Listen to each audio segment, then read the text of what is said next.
Bismillah. Assalamualaikum warahmatullahi wabarakatuh. Alhamdulillahi ala ihsanih wa syukru lahu ala taufiqihi wa amtinani. Asyhadu an la ilaha illallah wahdahu la syarika lah ta'ziman li sya'nih. Wa asyhadu anna nabiyyana wa maulana Muhammadan abduhu wa rasuluhu da'iyan ila ridwanih.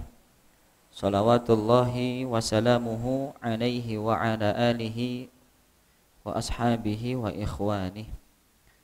Ya ayyuhalladzina amanu taqullaha haqqa tuqatih wa la tamutunna illa wa antum muslimun. Ya ayyuhan nasu taqu rabbakumul ladzi khalaqakum min nafsin wahidah wa khalaqa minha zawjaha wa bassa minhuma rijalan katsiran wa nisaa'a. Wattaqullaha alladzi tasaaluna bihi wal arham innallaha kana 'alaikum raqiba. Ya ayyuhalladzina amanu taqullaha wa qulu qawlan sadida yuslih lakum a'malakum wa yaghfir lakum dzunubakum wa man yuti'illaha wa rasulahu faqad faza fawzan 'azima. Fa inna asdaqal hadithi kitabullah wa khairal hadi hadyu Muhammadin sallallahu alaihi wasallam wa syarral umuri muhdatsatuha fa inna kulla muhdatsatin bid'ah wa kulla bid'atin dhalalah wa kulla dhalalatin finnar. Ma'asyiral muslimin, ikhwan dan akhwat yang dirahmati oleh Allah Subhanahu wa taala. Pertama-tama puji dan syukur kita panjatkan kepada Allah Subhanahu wa taala, yang mana Allah Subhanahu wa taala masih memberikan kepada kita berbagai macam kenikmatan, ya, yang tiada taranya, yang tiada batasnya. Salawat serta salam semoga tercurahkan kepada Nabi kita Nabi Muhammad sallallahu alaihi wasallam, juga kepada keluarga beliau, kepada para sahabat beliau, dan kepada orang-orang yang senantiasa mengikuti jejak beliau hingga akhir zaman. Ikhwan dan akhwat yang dirahmati oleh Allah Subhanahu wa taala. Yang kedua, bahwa saya mewasiatkan, ya, kepada diri saya pribadi dan kepada kita semuanya, ya, agar senantiasa mengikhlaskan niat kita di dalam menuntut ilmu ini. Kita datang dari rumah, melangkahkan kaki kita tidak lain karena ingin menuntut ilmu karena Allah Subhanahu wa taala. Kita berusaha untuk ikhlas karena Allah Subhanahu wa taala. Segala aktivitas kita, baik menuntut ilmu, baik beribadah, wajib kita landasi dengan niat yang ikhlas. Sehingga ketika kita belajar, ketika kita beribadah, itu akan terasa oleh diri kita kalau kita ikhlas, ya, kepada Allah Subhanahu wa taala. Dampaknya itu akan terasa, ya, baik dalam kehidupan kita, kehidupan bermasyarakat kita, ya. Kalau kita menuntut ilmu dengan ikhlas, ya, akan nampak pada diri kita. Akan nampak pada diri kita ini karena apa? Karena keberkahan dari ilmu tersebut, ya. Keberkahan dari ilmu tersebut. Sehingga kalau kita menuntut ilmu, ya, didasari dengan keikhlasan kepada Allah Subhanahu wa taala, ya, yang kemudian nantinya dari buah dari ilmu ini kita bisa mengamalkan, ya, Islam dengan sebenar-benarnya pengamalan. Jadi ilmu yang kita dapatkan ini akan bermanfaat untuk kita dengan sebab kita ikhlas kepada Allah Subhanahu wa taala dalam menuntut ilmu tersebut.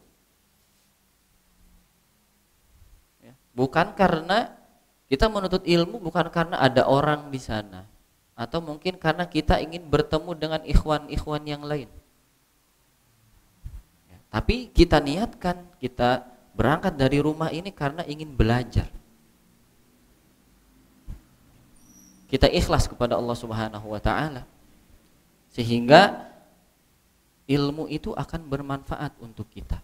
Ilmu yang kita dapatkan akan bermanfaat untuk kita. Karena betapa banyak orang yang berilmu, ya, tapi ilmunya tidak bermanfaat bagi dia. Ya. Dia sudah mungkin ngaji ya 5 tahun, 6 tahun, 7 tahun, tapi kehidupannya gitu-gitu aja. Tidak beda ketika dengan dia sebelum menuntut ilmu, sama aja. Ya mungkin ketika dia menuntut ilmunya, dia tidak ikhlas kepada Allah Subhanahu wa taala. Maka ketika kita belajar ilmu dengan ikhlas, kemudian kita niatkan agar kita bisa beribadah kepada Allah Subhanahu wa taala, ya, dengan baik dan benar, maka insya Allah kehidupan kita akan dipenuhi dengan barokah. Maka ikhwan dan akhwat yang dirahmati oleh Allah Subhanahu wa taala, ketika kita, ya, melihat kepada sejarah, ya, sejarah para sahabat misalkan, ya, sejarah para sahabat ketika mereka berada di zaman jahiliyah dulu, zaman jahiliyah, ya, ketika Islam belum datang. Lihat bagaimana sikap mereka, ya, bejatnya mereka. Ada orang ketika, ya, dilahirkan, istrinya melahirkan seorang anak perempuan, seperti apa ketika mereka di zaman jahiliyah? Ya, langsung dikuburkan hidup-hidup. Jadi ke anak sorangan gitunya tidak ada rasa kasihan. Maka otomatis dosa-dosa yang lainnya pasti mereka banyak yang melanggarnya. Ya. Jadi ketika ada seorang istri yang melahirkan seorang anak perempuan, sudah menjadi adat bagi mereka, itu kebiasaan. Jadi bukan dipandang dosa lagi, bukan. Ketika mereka menguburkan anak perempuan mereka, itu tuh sudah menjadi adat. Sudah menjadi kebiasaan, ya. Dan bahkan, ya, para sahabat ini atau orang Arab ini dahulunya mereka adalah bukan orang yang terpandang, bukan, ya. Makanya orang Arab ini kan dikapit dengan dua kerajaan yang sangat besar. Yang pertama Persia, yang kedua adalah Romawi. Yang kedua kerajaan ini kebanyakannya mereka menjajah negara-negara.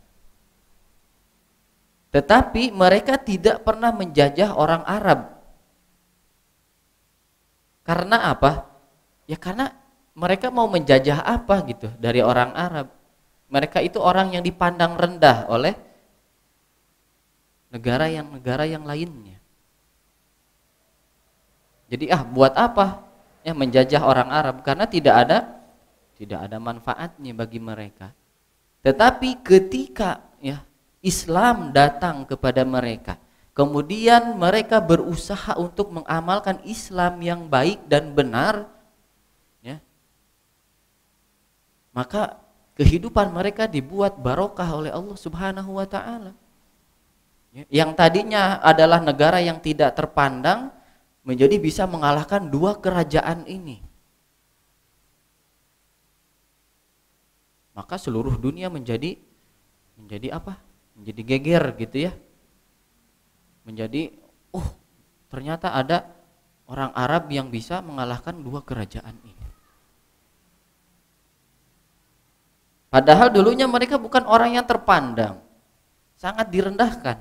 Tetapi ketika mereka berusaha untuk mengamalkan Islam yang baik dan benar, ya, mereka diberikan keberkahan oleh Allah Subhanahu wa taala. Makanya Allah Subhanahu wa taala berfirman apa? Kuntum khaira ummatin ukhrijat linnas. Kalian ini adalah sebaik-baik umat, sebaik-baik manusia yang dikeluarkan oleh Allah Subhanahu wa taala, ditampakkan kepada manusia. Di dahulunya tersembunyi gitu ya, tiba-tiba dikeluarkan seperti ini, ya, di hadapan kepada orang-orang. Akhirnya orang-orang pun menilai bahwa Islam itu adalah tatkala itu menjadi negara yang paling ditakuti. Karena apa? Karena mereka berusaha untuk mengamalkan Islam dengan baik dan benar. Ya. Makanya kalau kita ingin menjadi orang-orang yang terpandang, maka amalkan Islam dengan pengamalan yang benar. Di antara caranya dengan apa? Dengan menuntut ilmu. Ya. Bagaimana kita bisa melaksanakan Islam yang baik dan benar kalau kita tidak belajar? Kita tidak akan tahu ini syirik, tidak akan tahu ini tauhid kalau kita tidak belajar. Maka kata Allah Subhanahu wa taala, Allah Subhanahu wa taala berfirman, "Man 'amila sholihan min dzakarin aw unsa wa huwa mu'minun, falanuhyiyannahu hayatan thayyibah."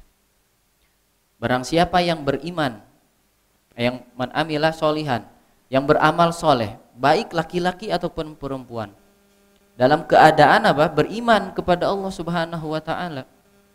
Beriman dan beramal soleh. Buah dari iman adalah kita bisa beramal soleh. Falanuhyiyannahu hayatan thayyibah. Maka kami akan berikan kepada dia kehidupan yang baik. Ya. Maka ketika kita berusaha untuk mengamalkan ajaran Islam dengan baik dan benar, tentu kita sebagai seorang laki-laki ya, akan menjadi orang yang terbaik kepada istrinya. Ya. Khairukum li ahli, kata Nabi SAW. Sebaik-baik kalian adalah yang terbaik kepada istrinya. Sikapnya yang terbaik kepada istrinya. Kemudian ketika seorang istri gitu ya, mengamalkan ajaran Islam dengan baik dan benar, tentu dia akan menjadi istri yang solehah.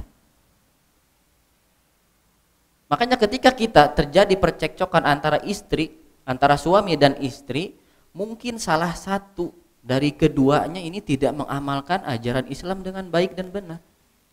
Karena apa? Karena Islam ini mengatur semuanya. Seorang anak akan berbakti kepada kedua orang tuanya ketika dia mengamalkan ajaran Islam yang baik dan benar. Ya. Jadi ketika kita semakin rajin mengaji, bukan menjadi semakin orang yang durhaka kepada kedua orang tua kita. Ada gitu orang yang sebelum ngaji, ya dia baik kepada kedua orang tuanya. Tetapi setelah ngaji malah terbalik. Ya. Mungkin ada yang salah ketika dia mengaji, ketika dia belajar, salah cara belajarnya. Karena Islam tidak seperti itu.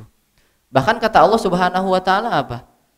Kalau ya kedua orang tua kita menyuruh kita untuk berbuat syirik, apa? Fala tuti'huma. Jangan ditaati, tetapi apa? Wasahibhuma fid dunya ma'rufa. Dan bergaullah dengan kedua orang tuamu dengan baik.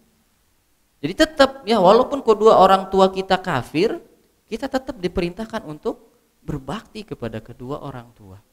Apalagi kalau orang tua kita masih muslim dua-duanya. Ya. Maka kata Allah Subhanahu wa taala, falanuhyiyannahu hayatan thayyibah. Maka kami akan memberikan kepada dia kehidupan yang baik. Ya. Wala najziyannahum bi ahsani ma kanu ya'malun. Dan kami akan memberikan pahala yang lebih baik dibandingkan dengan amalan-amalan mereka yang pernah mereka amalkan tatkala di dunia. Ya. Jadi ketika di dunia ya Allah Subhanahu wa taala akan membalasnya langsung dengan kehidupan kita yang baik. Kalau kita mengamalkan Islam dengan yang baik dan benar.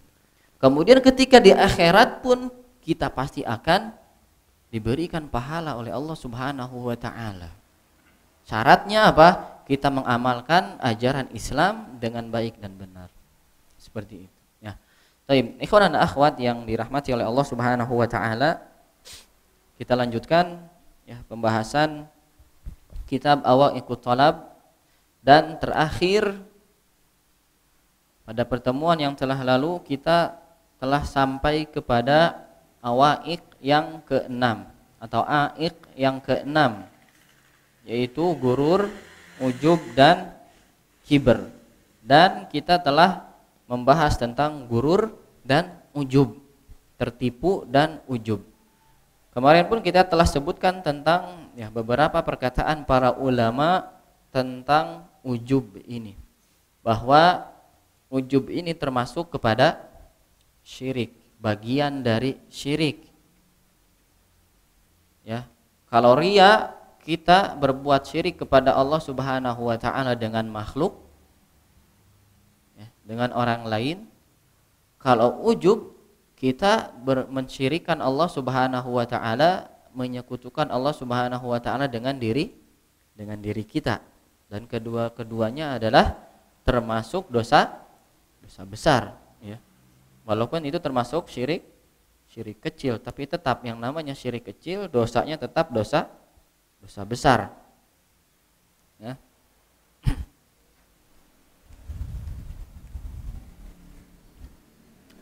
Maka kemudian pun kemarin kita sudah sebutkan tentang 3 perkara yang membinasakan. Yang pertama adalah syuhun muta', kekikiran yang ditaati. Kikir, jadi manusia ini ada rasa kikirnya. Semua manusia tidak lepas dari rasa kikir. Maka kata Allah Subhanahu wa taala apa? Wa man yuqa syuha nafsihi faulaika humul muflihun. Ya. Barang siapa yang dibebaskan oleh Allah Subhanahu wa taala dari sifat kikirnya, maka mereka itulah adalah orang-orang yang beruntung. Yang kedua adalah wahawan muttaba', hawa nafsu yang senantiasa diikuti. Hawa nafsu, innan nafsa la'ammaratun bisu. Sesungguhnya jiwa ini senantiasa membisikkan tentang keburukan, hawa nafsu. Jadi kalau kita memiliki satu lembah emas, pasti kita akan menginginkan lembah emas yang lainnya.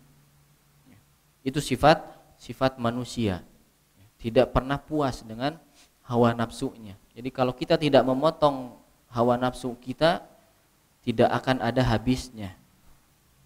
Yang ketiga adalah wa ijabul mar'i bi nafsihi, dan ujubnya seseorang dengan dirinya. Maka ini pun termasuk salah satu dari 3 perkara yang bisa membinasakan kita. Kemudian kemarin juga kita telah sebutkan tentang binasanya Qarun. Bagaimana dia ujub kepada Allah Subhanahu wa taala dengan ilmunya, sehingga Allah Subhanahu wa taala mengadabnya ditenggelamkan ke dalam bumi. Kemudian kita lanjutkan pembahasan yang terakhir dari aik yang ke-6 adalah tentang kiber. Di halaman 54. Yaitu sombong. Qala muallif rahimahullahu taala wa qad qila li Umar bin Abdul Aziz radhiyallahu an in mutta nadfanuka fi hujrati Rasulillah sallallahu alaihi wasallam. Dikatakan kepada Umar bin Abdul Aziz. Umar bin Abdul Aziz termasuk khalifah, khalifah. Apabila engkau meninggal, maka maukah kami engkau kuburkan di kamarnya Rasulullah sallallahu alaihi wasallam. Jadi di kamar Aisyah radhiyallahu taala anha dikuburkan ada berapa orang? Ada tiga orang. Yang pertama Rasulullah sallallahu alaihi wasallam, kemudian Abu Bakar radhiyallahu taala anhu, kemudian Umar radhiyallahu taala anhu. Nah, para sahabat Umar bin Abdul Aziz ini berkata kepada Abdul Aziz ini, bagaimana ketika engkau meninggal kami akan kuburkan di kamarnya Rasulullah sallallahu alaihi wasallam. Maka beliau menjawab, lain alqallaha bikulli dzanbin ghairu syirki ahabbu ilayya min an ara nafsi ahlan lidzalika. Aku seandainya aku bertemu dengan Allah dengan membawa semua dosa selain dosa syirik, ya, itu lebih aku cintai daripada aku memandang diri aku, ya, layak untuk dikuburkan di sana. Ya. Ini berarti sifat tawadunya Umar bin Abdul Aziz. Ya. Aku bertemu dengan Allah Subhanahu wa taala dengan membawa seluruh dosa. Ya. Selain dosa syirik, ini lebih aku cintai daripada aku memandang diriku layak untuk dikuburkan di samping Rasulullah Shallallahu Alaihi Wasallam. Jadi kalau kita menganggap diri kita layak untuk dikuburkan di sana, berarti kita telah apa? Terjangkit dengan sifat sombong. Ya. Terjangkit dengan sifat sombong. Tapi ini bentuk ketawaduan Umar bin Abdul Aziz. Ya. Jadi kalau bahasa kitanya da aku mah apa atuhnya, gitunya. Gitu ya. Itu mah untuk merendahkan diri gitu ya. Atau untuk putus asa. Aduh, da aku mah apa atuh ya. Kalau orang yang sombong gimana? Saya teh atuhnya, gitu ya. Saya teh atuh. Nya atuhnya sok didinya kuburkeun nanya gitu nya. Kalau orang yang sombong. Tapi Umar bin Abdul Aziz tidak. Jadi beliau lebih baik bertemu dengan Allah Subhanahu wa taala dengan membawa seluruh dosa. Jadi kalau kita bertemu dengan Allah Subhanahu wa taala dengan membawa seluruh dosa, kita pasti akan dimasukkan ke dalam neraka oleh Allah Subhanahu wa taala. Tetapi ada kemungkinan kita untuk masuk surga tidak? Ada kemungkinan.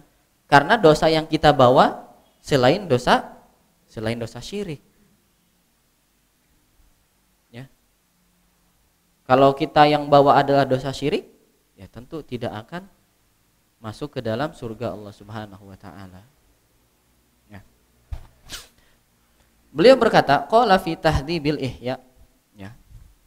Umar bin Abdul Aziz radhiyallahu taala anhu aw rahimahullahu taala, wal kibru bil ilmi huwa a'dhamul afat wa aglabul adwa wa ab'aduha an qabulil ilaj illa bi syiddatin syadidah. Ya. Dan takabur atau sombong dengan ilmu, ya, ini termasuk sebesar-besarnya penyakit. Sombong dengan ilmu yang dia miliki. Padahal dia mungkin baru belajar, ya, 1 tahun, 2 tahun baru bisa gitu ya.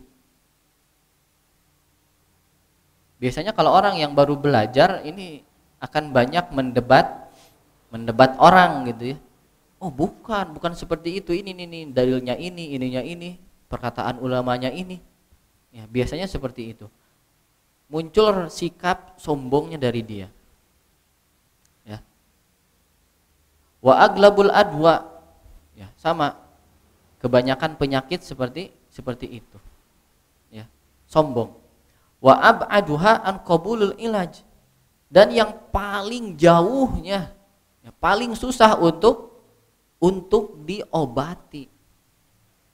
Ya, dia sombong dengan ilmu yang dia miliki, ini paling sulit untuk diobati. Ya, illa bisyiddatin syadidah, kecuali kalau dia berjuang dengan sangat keras untuk menghilangkan sikap sombong dari dia. Ya. Kenapa? Wadzalika li'anna qadral ilmi 'azimun indallah, 'azibun indannas, wa huwa a'dhamu min qadril mal wal jamal wa ghairihima. Karena apa? Karena kedudukan ilmu ini sangat agung di sisi Allah Subhanahu wa taala. Ya. Kedudukan ilmu ini sangat agung di sisi Allah Subhanahu wa taala. Nah, dan manusia ketika dia berilmu, ilmunya itu belum apa-apa gitu. Jadi tidak pantas seorang penuntut ilmu untuk sombong dengan ilmunya.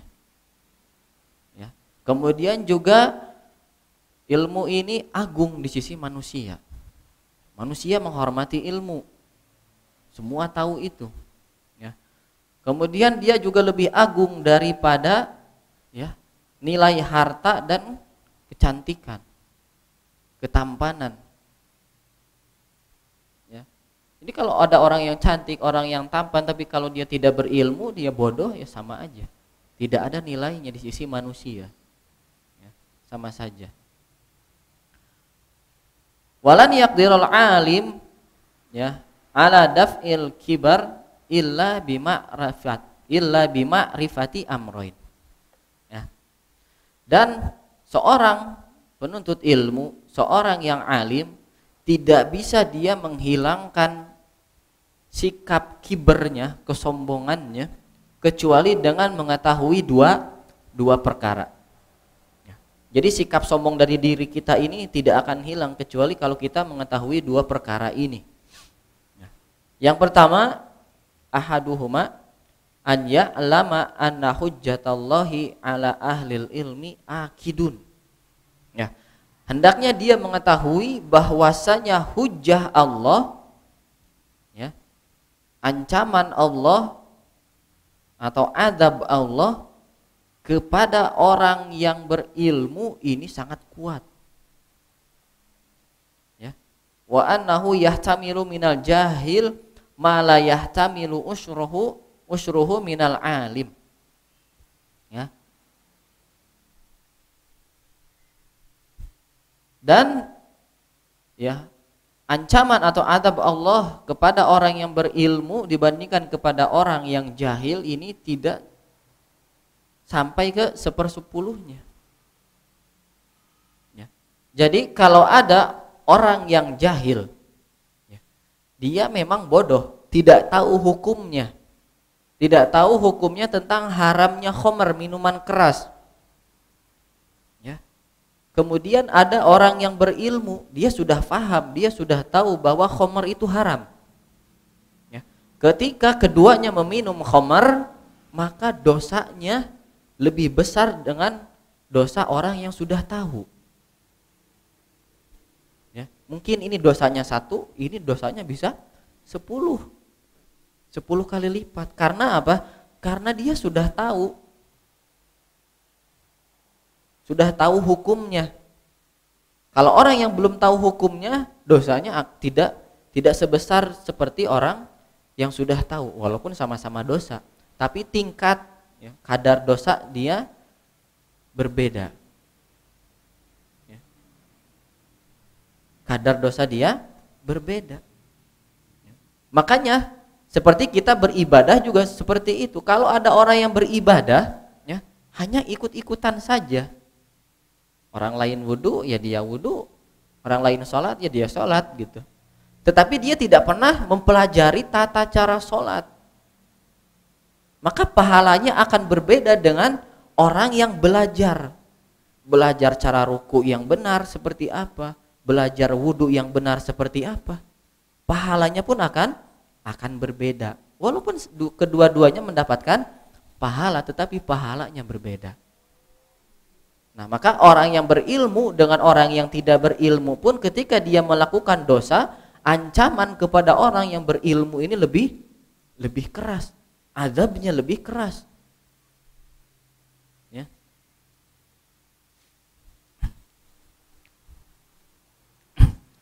Fa inna man asallaha ta'ala an ma'rifatin wa ilmin fajinayatuhu afhash. Ya, maka orang yang bermaksiat kepada Allah Subhanahu wa taala karena dia sudah tahu ilmunya, maka kerusakannya lebih buruk. Dosanya lebih buruk. Kenapa? Idlam yaqdi nikmatallahi alaihi fil ilmi. Karena dia tidak mensyukuri nikmat Allah kepadanya terkait dengan ilmu yang dia miliki. Jadi ilmu ini adalah nikmat dari Allah Subhanahu wa taala. Kita harus tahu. Jadi Allah Subhanahu wa taala tidak memberikan ilmu kepada sembarang orang. Kalau kita sudah berilmu, sudah mengetahui suatu hukum, kemudian kita ya masih melanggar hukum tersebut, berarti kita tidak mensyukuri nikmat ilmu yang Allah Subhanahu wa taala berikan kepada kita. Padahal Allah Subhanahu wa taala berfirman apa? La in syakartum la azidannakum. Kalau kalian bersyukur, ya, la azidannakum. Lihat di sini Allah Subhanahu wa taala benar-benar ya menekankan lam di sini ada lam taukid. Harusnya kan la azidukum.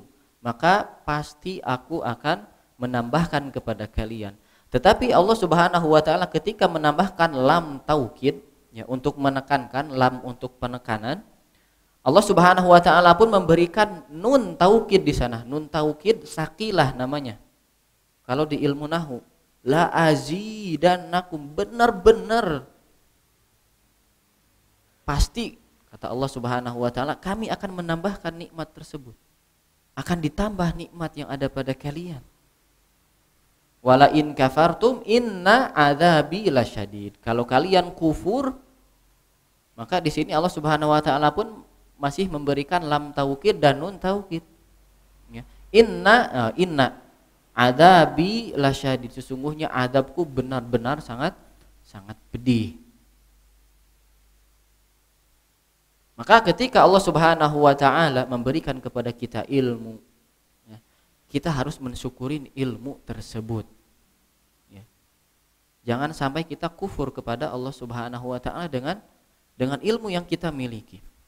Yang kedua, al-amru tsani, perkara kedua adalah annal alim ya'rif annal kibra la yaliku illa billahi azza wa jalla wahdah. Wa annahu idza takabbara sara mamkutan 'indallahi baghid. Ya. Yang kedua, bahwa orang yang alim, orang yang berilmu, dia sudah pasti tahu bahwasanya kiber, sikap atau sifat sombong ini hanya layak bagi Allah Subhanahu wa taala saja. Ya. Jadi di antara sifat Allah Subhanahu wa taala adalah al-mutakabbir, yang maha sombong. Kenapa? Karena seluruh alam ini, seluruh makhluk ini adalah milik Allah Subhanahu wa taala. Jadi pantas bagi Allah Subhanahu wa taala, layak bagi Allah Subhanahu wa taala untuk sombong. Ya. Maka ketika kita sombong, apa yang mau disombongkan dari kita? Apa? Ya. Kalau kita mau menyombongkan ilmu, tentu kita sudah terdahului oleh para ulama. Kita dibandingkan dengan para ulama sangat jauh. Ya. Kalau kita mau sombong dengan ibadah kita, tentu lebih banyak orang yang lebih baik ibadahnya dibanding dengan kita. Jadi kita ini tidak layak untuk menyombongkan diri. Ya. Dan bahwasanya kalau dia sombong, maka sara mamkutan indallah, maka Allah Subhanahu wa taala akan murka kepada dia. Ya. Di hadis Abi Hurairah radhiyallahu taala anhu, karena ada sebuah hadis dari Abu Hurairah radhiyallahu taala anhu. Dia berkata bahwasanya Rasulullah sallallahu alaihi wasallam bersabda, qala Allah taala, Allah Subhanahu wa taala berfirman. Berarti ini hadis apa? Hadis sahih, hadis hasan. Kalau Allah Subhanahu wa taala qala Allah taala. Ini hadis qudsi ya. Al-izzu izari. Kegagahan atau keagungan adalah sarungku, sarung ya. Wal kibriya'u ridai, dan kesombongan itu adalah selendangku, kata Allah Subhanahu wa taala. Faman yunazi'uni adzabtuhu. Barang siapa yang menyaingi aku, yang menandingi aku di dalam kedua hal tersebut, maka aku akan mengadab dia. Aku akan mengadab dia. Ini kata Allah Subhanahu wa taala. Dan hadis ini sahih riwayat Imam Muslim. Kemudian hadis yang selanjutnya diterima dari Abdullah bin Mas'ud radhiyallahu taala anhu. Dari Nabi sallallahu alaihi wasallam, la yadkhulul jannata man kana fi qalbihi mithqalu dzarratin min kibr. Tidak akan masuk ke dalam surga yang di dalam hatinya ada sebesar biji dzarrah dari kesombongan. Biji dzarrah ini adalah apa ya? Atom. Atom kan? Atom. Partikel terkecil, unsur terkecil dari suatu benda. Disebut atom. Betul tidak ya? Lupa saya. Ya. Atom. Jadi kalau ada barang atau benda yang bisa dibagi dua terus lagi sampai ada partikel terkecil yang tidak bisa dibagi lagi. Nah, itulah atom. Ya. Saya lupa pelajaran TK. TK-nya kuliah. Ya. Seperti itu. Jadi kalau ada kesombongan walaupun sebesar biji atom, ini tidak akan pernah masuk ke dalam surga Allah Subhanahu wa taala atau tidak masuk ke dalam surga Allah Subhanahu wa taala. Ya. Di antara contoh makhluk yang sombong siapa? Iblis, laknatullah. Ya, dia sombong. Ya. Ketika Allah Subhanahu wa taala memerintahkan dia untuk sujud kepada Nabi Adam. Jadi syariat-syariat sebelum Nabi Muhammad SAW itu diperbolehkan ya untuk sujud kepada makhluk untuk bentuk penghormatan. Untuk bentuk penghormatan. Jadi iblis dan para malaikat diperintahkan oleh Allah Subhanahu wa taala untuk sujud kepada Nabi Adam ini sebagai bentuk apa? Penghormatan. Tetapi iblis enggan untuk sujud, aba wastakbar. Ya. Apa alasannya? Qala khalaqtani min narin wa khalaqtahu min tin. Kenapa engkau sombong? Karena engkau menciptakan aku dari api, sedangkan engkau menciptakan Nabi Adam dari tanah. Iblis menyangka bahwa api ini lebih baik daripada tanah. Jadi harusnya Nabi Adam yang sujud kepada iblis, memberikan penghormatan. Ya, maka logika iblis ini ya, logika yang tidak benar. Baik secara logika, secara realita, semuanya salah. Api dengan tanah lebih baik mana? Lebih baik mana? Lebih baik tanah. Ya. Orang bisa nggak hidup tanpa api? Bisa tidak? Bisa. Ya. Nabi SAW ya, Aisyah radhiyallahu taala anha pernah bercerita tentang kehidupan berumah tangga dengan Nabi SAW. Mereka selama sebulan tidak pernah menyalakan tungku. Naon tungku teh? Hawu gitunya. Selama 1 bulan. Jadi yang mereka makan hanya kurma air itu saja. Jadi Nabi SAW masih bisa hidup tanpa api. Kalau kita bisa tidak hidup tanpa tanah, kumaha? Apung gitunya. Orang bisa tidak hidup di atas api? Tidak bisa. Tapi orang bisa hidup di atas tanah. Bisa kan? Seperti itu.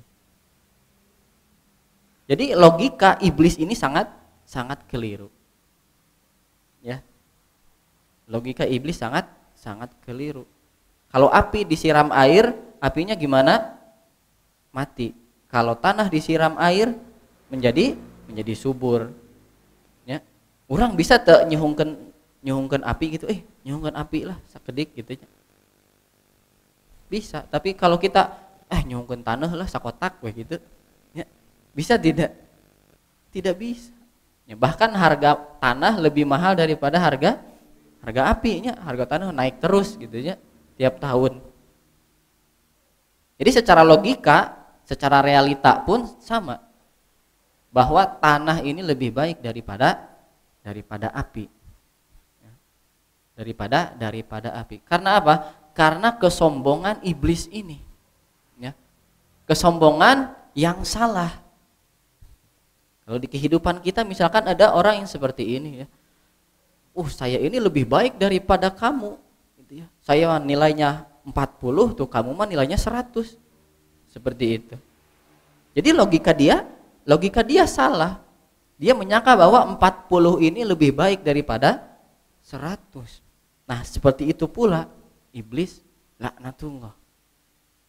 Dia sombong, menyombongkan diri dia, ya, bahwa dia menyangka bahwasanya diri dia lebih baik daripada Adam alaihissalam. Padahal secara logika dan realita ya salah gitu di dalam menyombongkan dirinya.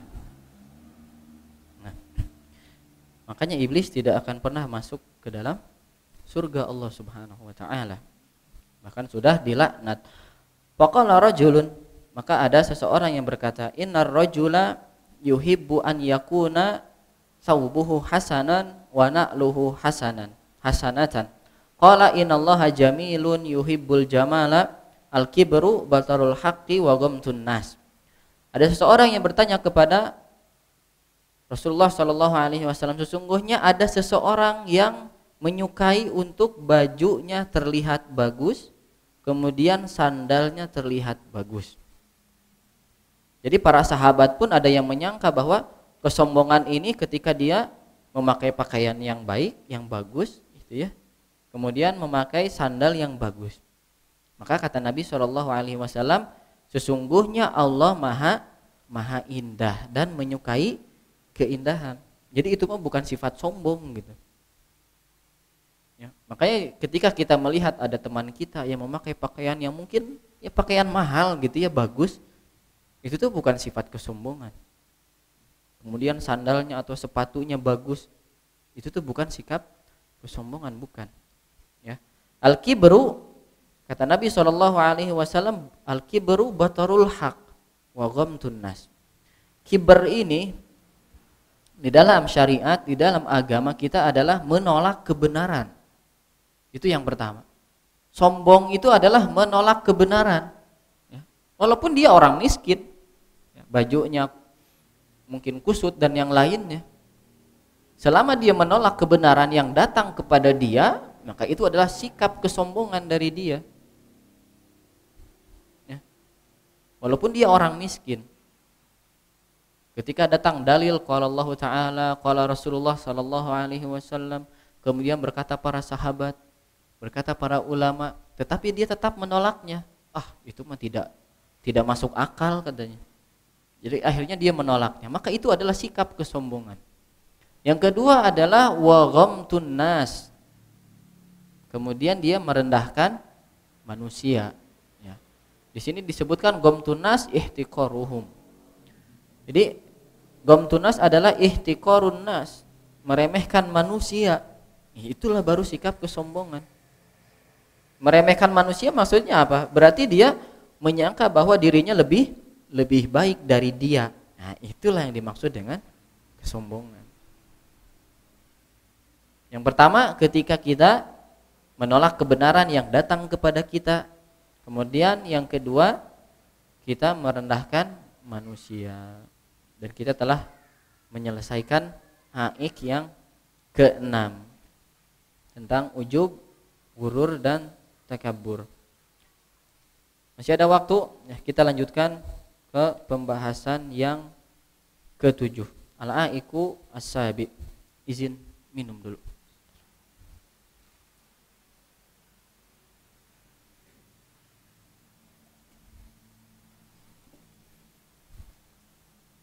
Yang ketujuh adalah istijalus samar.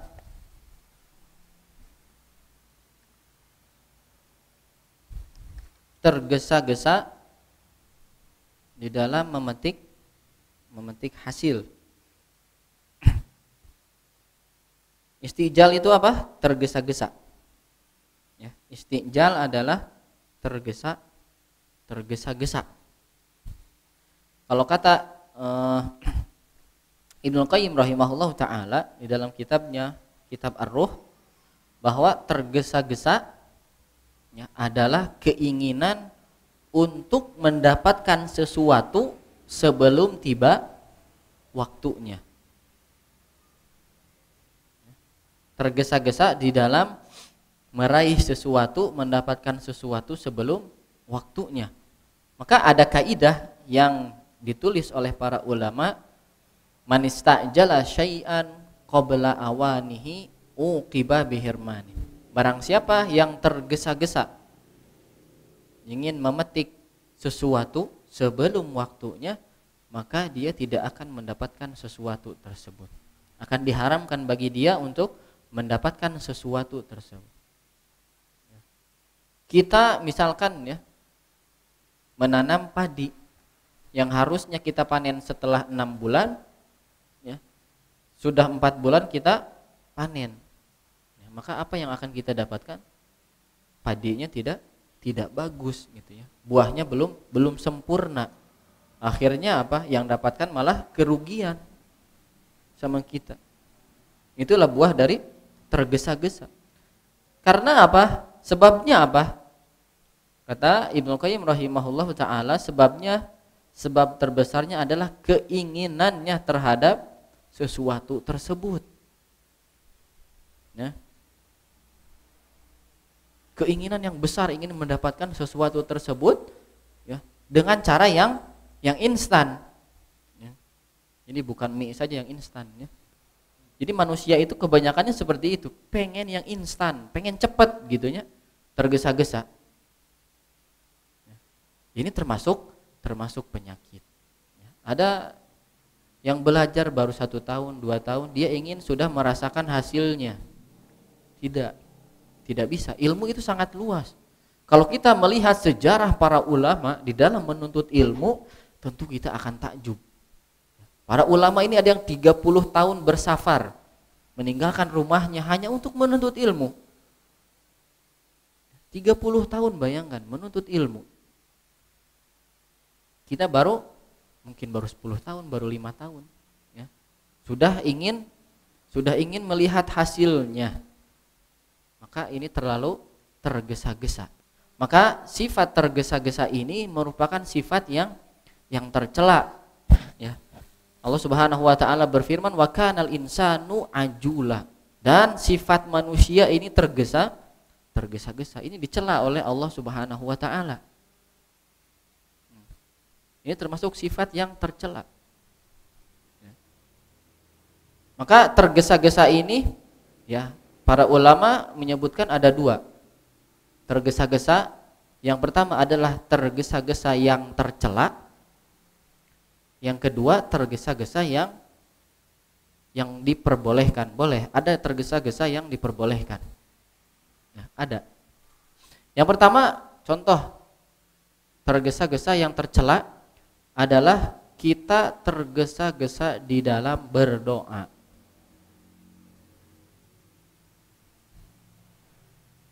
Tergesa-gesa di dalam berdoa. Rasulullah sallallahu alaihi wasallam bersabda, la yazalu yustajabu lil abdi ma lam yad'u bi ismin aw qati'ati rahim. Ya. Ma lam yasta'jil. Jadi senantiasa, ya, doa seorang hamba ini akan dikabulkan oleh Allah Subhanahu wa taala, ya, selama dia tidak berdoa yang keburukan, kemudian doa yang memutus tali silaturahim. Jadi kalau kita berdoa keburukan buat orang lain, ini sangat sulit sekali untuk diijabah. Kemudian kita berdoa untuk memutus tali silaturahim, ya Allah, ya, jauhkan abdi ti saudara yang seperti ini gitu. Ya, diputuskan tali silaturahimnya, maka ini tidak akan diijabah oleh Allah Subhanahu wa taala. Kemudian malam yastajil, selama dia tidak tergesa-gesa dalam berdoa. Ya. Maka para sahabat bertanya, "Wa mal istijal ya Rasulullah?" Tergesa-gesa di dalam berdoa itu seperti apa? Maka kata Nabi sallallahu alaihi wasallam, yaqulu qad da'autu wa qad da'autu falam ara yastajibu li fayastahsiru inda dzalika wa yada'ud du'a. Dia berkata, aku telah berdoa kepada Allah Subhanahu wa taala. Aku telah berdoa sering kepada Allah Subhanahu wa taala, tetapi aku tidak melihat Allah Subhanahu wa taala mengabulkan doaku. Akhirnya apa? Akhirnya dia merasa putus asa. Tidak dikabulkan wae sama Allah Subhanahu wa taala. Akhirnya dia meninggalkan doa. Dengan sebab apa? Dia tergesa-gesa. Dia ingin misalkan berdoa gitu ya untuk mendapatkan anak. Qadarullah dia sudah menikah ya 3 tahun, 4 tahun. Tetapi belum dikasih anak oleh Allah Subhanahu wa taala. Dia berdoa, "Ya Allah, berikanlah aku keturunan yang baik, yang soleh." Tetapi dia merasa tidak diijabah oleh Allah Subhanahu wa taala. Akhirnya sudah bosan berdoa tetapi tidak kunjung dikabulkan oleh Allah Subhanahu wa taala. Akhirnya dia meninggalkan doa. Ya, padahal di dalam hadis ya ikhwan dan akhwat yang dirahmati oleh Allah Subhanahu wa taala, Nabi SAW pernah bersabda ya, tidak ada seorang muslim yang berdoa kepada Allah Subhanahu wa taala kecuali Allah Subhanahu wa taala akan memberikan 3 perkara kepada dia. Yang pertama, imma an yu'ajjilalahu fid dunya. Imma doa dia akan langsung diijabah oleh Allah Subhanahu wa taala. Yang kedua, au yadkhirulahu fil akhirah. Atau Allah Subhanahu wa taala akan menyimpannya untuk nanti di akhirat. Ingat ketika kita berdoa kepada Allah Subhanahu wa taala, ingat bahwasanya doa itu adalah ibadah. Ya, terlepas Allah Subhanahu wa taala mengabulkan doa kita atau tidak. Dengan kita berdoa kepada Allah Subhanahu wa taala saja itu kita sudah mendapatkan pahala dari Allah Subhanahu wa taala. Karena ad-du'a'u huwal ibadah. Doa itu adalah ibadah. Kemudian ad-du'a'u silahul mu'min. Doa itu adalah senjatanya seorang muslim. Maka jangan pernah kita merasa ya doa kita tidak dikabulkan oleh Allah Subhanahu wa taala. Jadi kita harus senantiasa berhusnuzon kepada Allah Subhanahu wa taala. Kalau kita berdoa kepada Allah Subhanahu wa taala, ya, mungkin saja Allah Subhanahu wa taala itu menyimpannya untuk kita nanti di akhirat. Ya. Jadi kalau kita, ya misalkan kita sebagai orang tua mendapatkan anak kita yang nakal gitu ya. Terlebih di zaman sekarang, jadi banyak yang mengeluhkan termasuk kepada saya ya, orang tua yang mengeluhkan anaknya main game terus, main HP terus ya. Bagaimana caranya? Ya, kalau misalkan anak tersebut masih anak SD ya, masih anak SD 6 kelas 6 ke bawah ya, lebih baik dipaksa anak tersebut. Kalau misalkan kita sudah terlanjur gitu ya memberikan kepada anak HP. Jadi rata-rata orang tua memberikan HP kepada anak ya, itu karena apa? Karena apa? Rata-rata karena si anak ingin jempe gitunya. Cek bahasa barat nama gitunya. Ya, bahasa Jawa Barat. Dia mau ngaganggu orang tua yang lah main tuh hese gitu pasihan HP. Tetapi akhirnya apa, si anak ini kecanduan. Makanya antisipasinya apa? Ketika kita memberikan HP, kedah di waktu. Misalkan sajamnya terus diambil. Anak nangis, biarkan anak nangis. Ya. Anak nangis ini, anak kecil yang belum balik menangis, ini bukan karena dia sakit hati, bukan. Ya, nangis aja gitu. Bukan karena sakit hati, bukan. Lebih baik ya kita melihat anak kita menangis daripada nanti kita yang menangis. Ya, menangis si anak main HP wae gitu. Kaduhung gitunya. Lebih baik diambil sejam 2 jam anak nangis, biarkan. Ya, jadi di waktu. Kalau sudah SMP, SMA ya, bukan nangis tapi mau bedog kayaknya lamun dicokot ke orang. Jadi sebelum terlambat maka lebih baik dipaksa si anak. Dikasih waktu. Ya mau tidak mau kita hidup di zaman seperti ini. Mau gimana lagi? Kita sudah berusaha nih ya untuk apa? Untuk membatasi anak agar tidak melihat HP, tapi ketika main dengan orang lain, ya temannya membawa HP, dia lihat HP lagi. Jadi mau tidak mau, maka ketika ya anak kita sebelum balik usahakan di waktu. Kemudian kalau sudah waktunya habis ya sudah diambil. Ya, mau si anak nangis atau tidak, kita berusaha. Yang kedua, kalau si anaknya sudah balik, ya mau tidak mau kita harus berusaha untuk menasihatinya terus. Dampak dari HP itu apa? Kasih tahu dengan lemah lembut. Ya. Kemudian jangan lupa untuk berdoa. Itu. Jangan lupakan. Jadi ibu-ibu, terlebih ibu-ibu ya, doa seorang ibu ini tidak akan terhalang oleh Allah Subhanahu wa taala. Jangan sampai si ibunya ini latah gitu ya. Latah mendoakan keburukan untuk anaknya.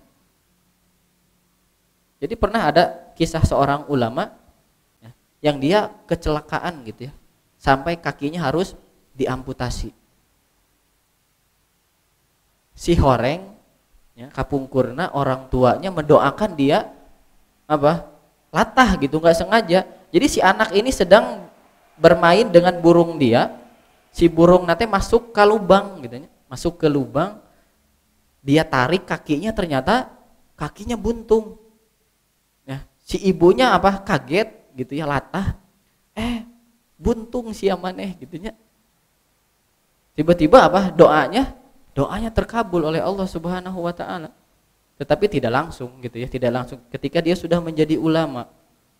Akhirnya kecelakaan dan kakinya harus diamputasi, buntung. Ini doa dari seorang ibu.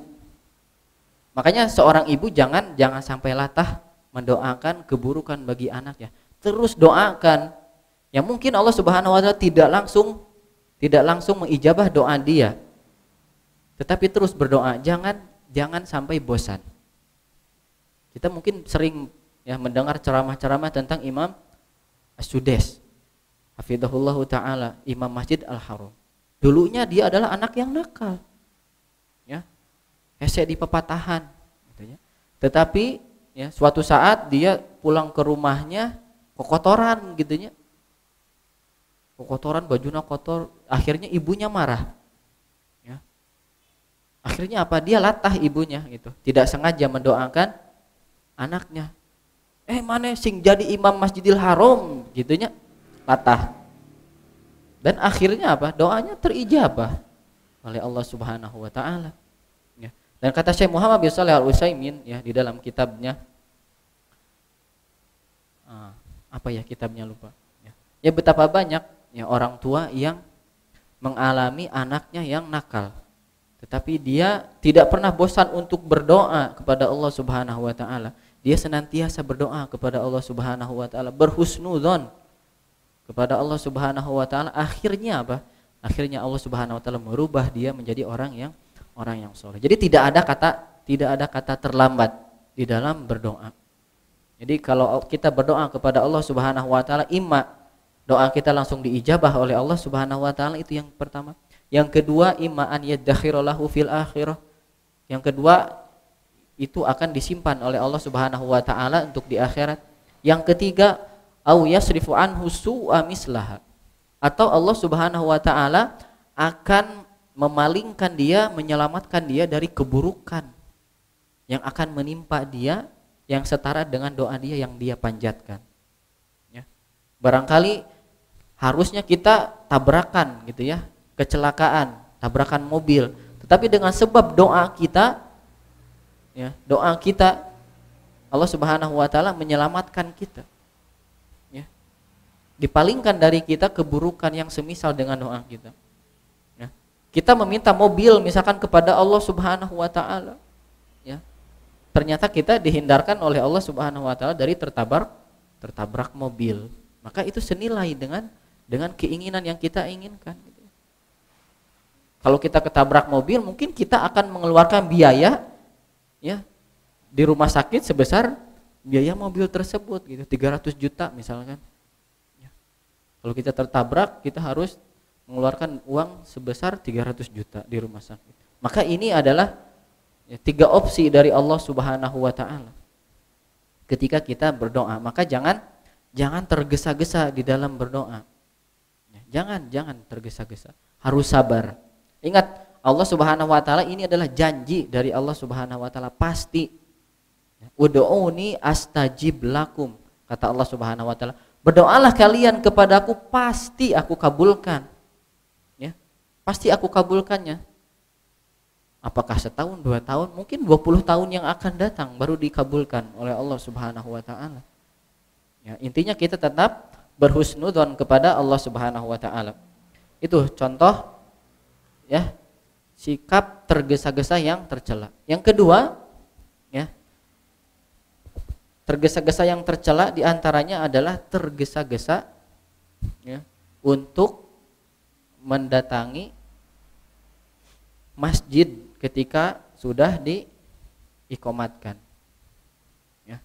Misalkan, ya, imam sudah membaca surat kemudian ruku, ya, kita baru di pintu. Nah, kita lari dari pintu ke sini karena ingin mendapatkan rokaat gitu.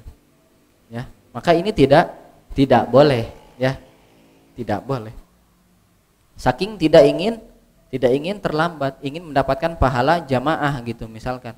Akhirnya kita berlari dari ujung masjid ke barisan sholat. Maka ini tidak boleh.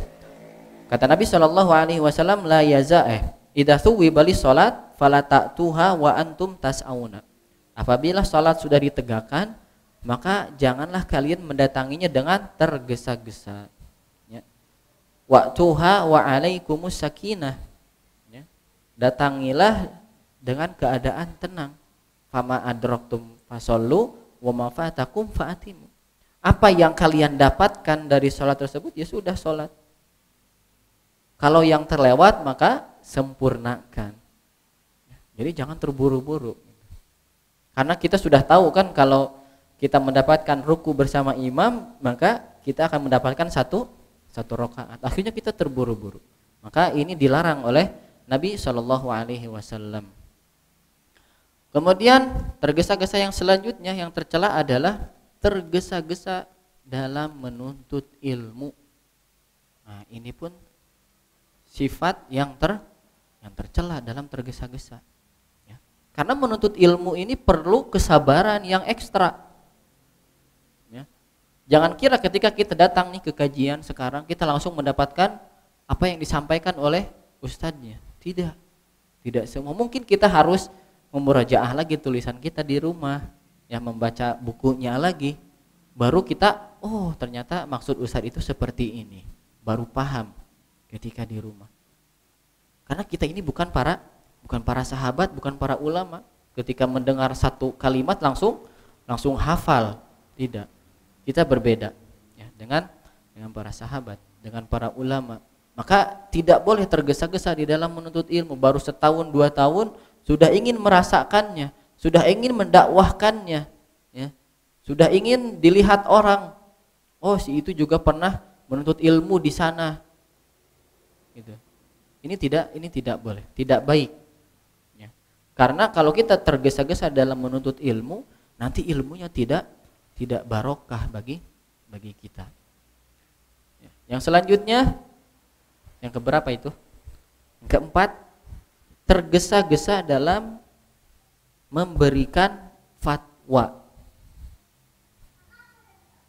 Ini tergesa-gesa yang tercela. Jadi ketika kita, ya, ditanya oleh teman kita, kalau dirasa kita tidak tahu secara pasti ilmunya, maka kita jangan pernah untuk menjawab. Cukup katakan wallahu a'lam. Ya. Karena berfatwa ini, ya, berarti kita sedang menfatwakan tentang kalamullah, tentang ilmu Allah kepada orang tersebut. Kalau kita fatwakan haram padahal itu adalah halal, ya, maka kita akan mendapatkan dosa. Kemudian si orang ini nanti memberitahukan kepada orang lain, nih, si ini juga bilang haram katanya, ya. Maka setiap mereka mengerjakan keharaman tersebut, dosa tersebut, itu dosanya akan terus mengalir kepada kita, menjadi dosa jariyah. Maka berfatwa ini harus hati-hati. Maka ketika Imam Malik rahimahullahu taala menyebutkan bahwa tergesa-gesa di dalam memberikan fatwa adalah suatu kebodohan dan celaan. Ini Imam Malik rahimahullahu taala yang ketika ada orang-orang yang sangat jauh gitu, ya, meminta fatwa kepada Imam Malik sebanyak 70 pertanyaan, ya, kalau tidak salah 70 pertanyaan, Imam Malik, ya, kalau tidak salah hanya bisa menjawab 3 pertanyaan dari 70 pertanyaan mereka. Imam Malik hanya mengatakan wallahu a'lam, aku tidak tahu, wallahu a'lam, aku tidak tahu. Akhirnya orang-orang yang bertanya, wahai imam, katanya, saya sudah jauh-jauh dari kampung saya ke sini untuk bertanya kepadamu. Ya. Lalu apa yang akan saya sampaikan kepada ya masyarakat di sana? Maka kata Imam Malik apa? Sampaikan kepada mereka Malik tidak mengetahuinya. Padahal itu seorang imam. Nah kita gitu karena merasa kita sudah berilmu gitu, akhirnya ketika ditanya, ini mah haram, ini mah boleh gitu. Ya, padahal tidak seperti itu. Makanya Umar bin Khattab radhiyallahu taala anhu, sungguh mereka sangat tergesa-gesa di dalam suatu perkara. Kalau seandainya ya urusan tersebut disampaikan kepadaku, niscaya aku akan bermusyawarah terlebih dahulu dengan ahlu Badar. Ya. Jadi tidak serta-merta ketika berfatwa. Berfatwa ini ya bukan sembarang orang yang bisa. Harus orang yang berilmu. Ya. Jadi ketika ustadz ditanya, kemudian ustadz tersebut tidak mengetahui suatu perkara, ya, biasanya ustadznya tersebut akan bilang apa? Wallahu ta'ala a'lam. Tetapi imam ini pernah berkata demikian, misalkan, ya. Imam ini berpendapat demikian. Ya. Jadi yang disampaikannya itu bukan pendapat dia, bukan. Ya. Dia berusaha untuk menyandarkan ilmu kepada orang yang pernah mengatakannya. Jadi bukan dari dia. Ya. Kalau dia biasanya tidak menjawab kalau tidak tahu. Wallahu a'lam, saya tidak tahu. Tetapi imam ini pernah berkata demikian. Nah, itu lebih selamat daripada kita langsung tergesa-gesa untuk menjawab. Ya. Bahkan sekelas Imam Syafi'i rahimahullahu taala pun ketika ditanya satu masalah, beliau tidak mengetahuinya padahal dia adalah seorang imam yang sangat pintar, yang sangat cerdas. Ya. Beliau mengatakan kepada orang tersebut, balik lagi besok. Saya akan merenungkannya terlebih dahulu. Saya akan belajar dahulu tentang hal ini. Ini tidak langsung dijawab tatkala itu. Ya. Yang terakhir adalah tergesa-gesa di dalam berdakwah. Ya, ini juga termasuk tergesa-gesa yang tercela. Ya, tergesa-gesa di dalam berdakwah. Ya, mungkin kita berdakwah di kampung kita baru 1 tahun, ya, tetapi pengikutnya hanya 1 gitu ya, nurajin teh. Yang kita mengadakan kajian di kampung kita, di masjid kampung kita yang datang cuma 1 orang gitu. Ya. Padahal dia berkeinginan apa? Berkeinginan seluruh orang di kampung itu mengikuti ya, kajian dia. Agar apa? Karena dia menginginkan kebaikan gitu ya dari orang-orang kampung tersebut. Cuma dia tergesa-gesa akhirnya udah 2 tahun berdakwah di sini tapi tidak ada pengikutnya. Ya, akhirnya dia meninggalkan dakwah. Ini termasuk sikap tergesa-gesa. Ya. Nabi Nuh alaihi salam, ya, dia berdakwah kepada kaumnya berapa? 950 tahun, bayangkan. Jadi 950 tahun ini bukan umur Nabi Nuh gitu ya. Tapi umur berdakwahnya kepada kaumnya selama 950 tahun dan pengikutnya berapa? Jutaan, ribuan? Ya, puluhan ribu? Enggak, pengikutnya hanya belasan orang. Pengikutnya hanya belasan orang. Padahal dakwahnya 950 tahun. Jadi lebih panjang mana umur dakwahnya dengan Nabi Muhammad SAW? Lebih panjang umur dakwah Nabi Nuh alaihi salam.